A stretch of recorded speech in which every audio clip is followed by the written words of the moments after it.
Hello friends, आप सभी का स्वागत है यूट्यूब चैनल डिक्टेशन क्लब में। आज का डिक्टेशन 80 शब्द प्रति मिनट की गति से होगा, जो कि एक संपादकीय डिक्टेशन है और यह न्यूज़पेपर से लिया गया है। तो ज़्यादा समय ना नष्ट करते हुए हम डिक्टेशन स्टार्ट करेंगे। डिक्टेशन स्टार्ट होगा 5 सेकंड के बाद।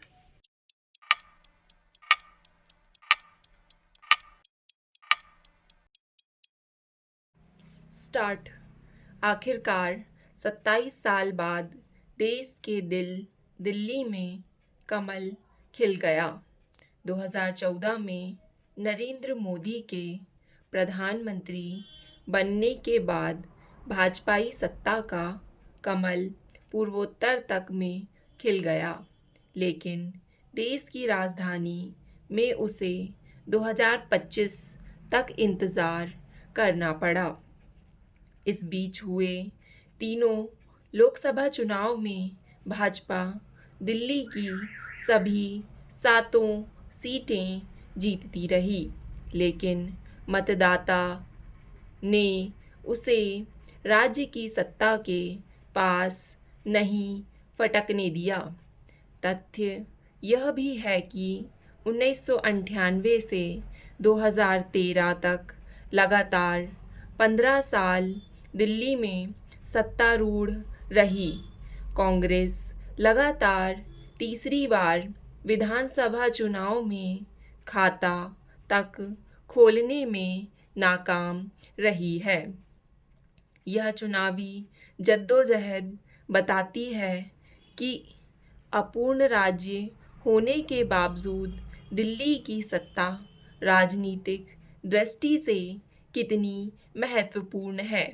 इसलिए 2025 के दिल्ली विधानसभा चुनाव परिणामों का इतना सरलीकरण नहीं किया जा सकता कि एक दशक से सत्तारूढ़ आम आदमी पार्टी की 40 सीटें कम हो गईं और मुख्य विपक्षी दल भाजपा को उतनी ही सीटें बढ़ गई।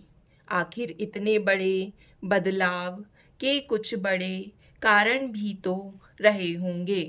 उन कारणों को सही संदर्भ में समझे बिना दिल्ली के इस जनादेश को भी नहीं समझा जा सकता।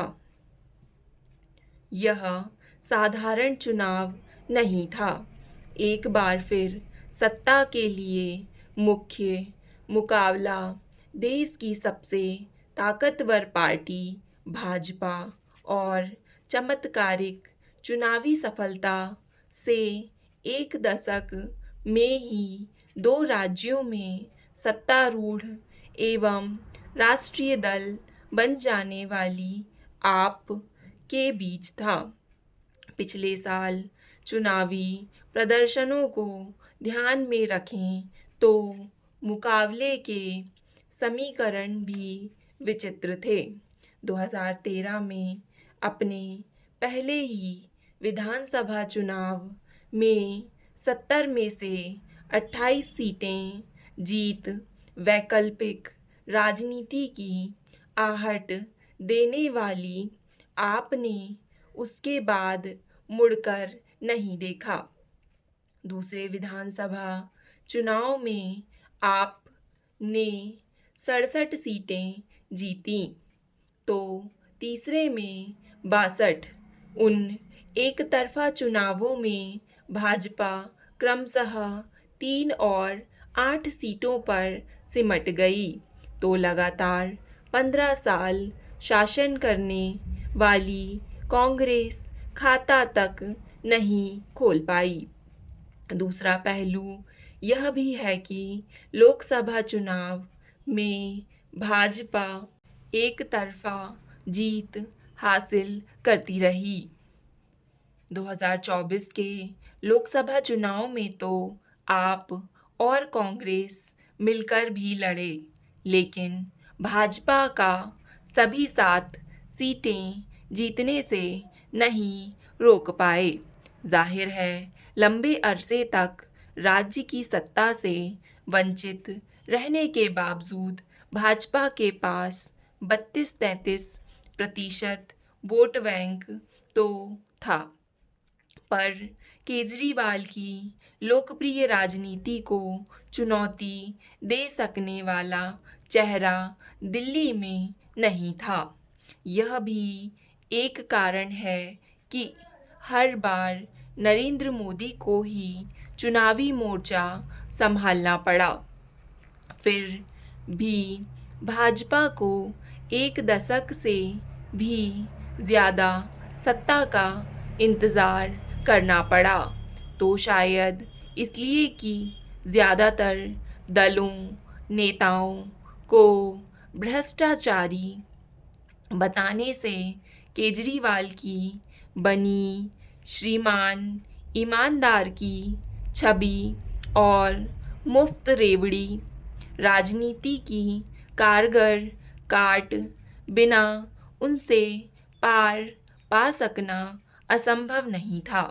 केजरीवाल को उत्तर भारत में रेवड़ी राजनीति का जनक माना जाता है, लेकिन पिछले कुछ सालों में भाजपा भी इस खेल में शामिल हो गई है। इसलिए जब शराब घोटाले और शीश महल के आरोपों तथा यमुना सफाई और स्वच्छ पेयजल सप्लाई जैसे अधूरे वादों से केजरीवाल की साख संदेह और सवालों में घिरी, तो मोदी की गारंटियां आप पर भारी पड़ गईं। दरअसल केजरीवाल केंद्रित यह चुनाव भाजपा ने कई मोर्चों पर लड़ा। केजरीवाल की छवि पर उठते संदेह सवालों पर भाजपा ने आक्रामक रुख अपनाया। वहीं वेतन आयोग के गठन और बजट में आयकर राहत से मध्यम वर्ग को लुभाते हुए आपके जनाधार में सेंध लगाई। सत्तारूढ़ आप की सीटों में 40 की कमी और पिछली बार मात्र 8 सीटें जीती भाजपा की सीटों में इतनी ही वृद्धि उस रणनीति का भी परिणाम रहा।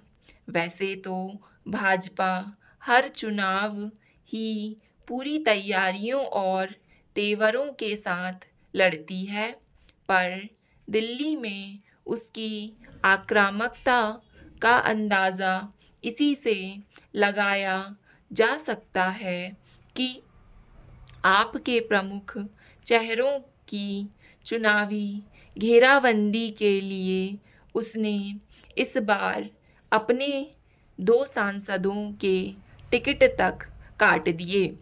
उनमें से एक प्रवेश वर्मा को केजरीवाल के विरुद्ध नई दिल्ली सीट से विधानसभा चुनाव लड़वाया गया, तो दूसरे रमेश विधुड़ी को मुख्यमंत्री आतिशी के विरुद्ध कालकाजी से। प्रवेश वर्मा ने केजरीवाल को हरा भी दिया। बेशक भाजपा की इस रणनीति में कांग्रेस की अपनी रणनीति भी मददगार बन गई। विपक्षी गठबंधन इंडिया में आप के साथ शामिल तथा दिल्ली समेत कुछ राज्यों में उससे मिलकर लोकसभा चुनाव लड़ी। कांग्रेस ने विधानसभा चुनाव में उसके विरुद्ध मोर्चा खोल दिया। 2 बार से खाता तक खोलने में नाकाम कांग्रेस को शायद अपने भविष्य के लिए भी यह ज़रूरी लगा कि वह उस आप से 2-2 हाथ कर ले, जिसने न सिर्फ दिल्ली और पंजाब की सत्ता छीन ली, बल्कि गुजरात और गोवा जैसे राज्यों में उसे बड़ा नुकसान पहुंचाया। जिसका चुनावी लाभ भाजपा को मिला। भाजपा की तरह कांग्रेस ने भी आपके प्रमुख चेहरों की जबरदस्त चुनावी घेराबंदी की।